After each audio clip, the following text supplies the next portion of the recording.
I am not a battery expert. I only know a few things. When you're making a battery bank like this and you're changing out your battery cables, it's best not to undersize the cables that are connecting your batteries in series like this. Well, though the main lines are about 4/0 right here, this is about 8 gauge.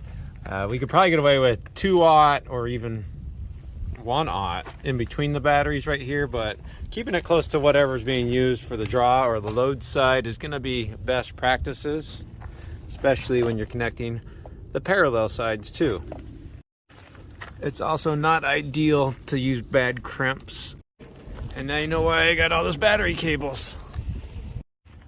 But of course, I'd also say if you don't understand series parallel, probably don't be doing this kind of battery bank repair. And even though these are red wires, those are negative. So disconnect those first, because this is a negative ground on this chassis. And since I'm going to be doing all these battery cables anyways, we'll clean up all the terminals too. But if you are going to work on batteries and you don't know how they go back together, use your cell phone, take a picture. That way you know how the battery's supposed to be. Of course, do that before you start the work.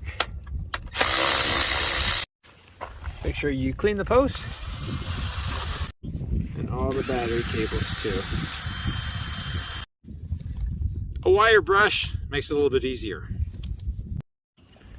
So there we go. Put a new end on. Now some people might say this isn't the right crimper, but it does work.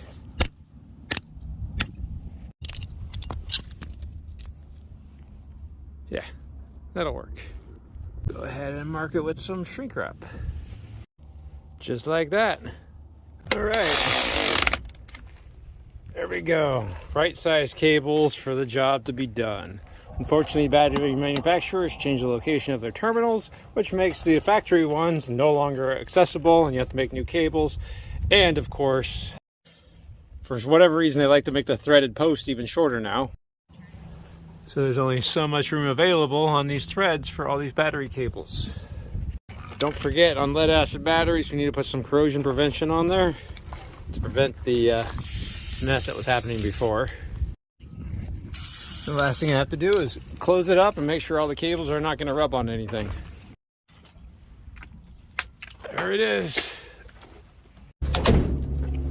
Oh, that's a lot of lead. Well, at any rate, that's the importance of the properly sized battery cables. You'll save a lot of problems with inverters, charging, and damaging your batteries too. It affects everything.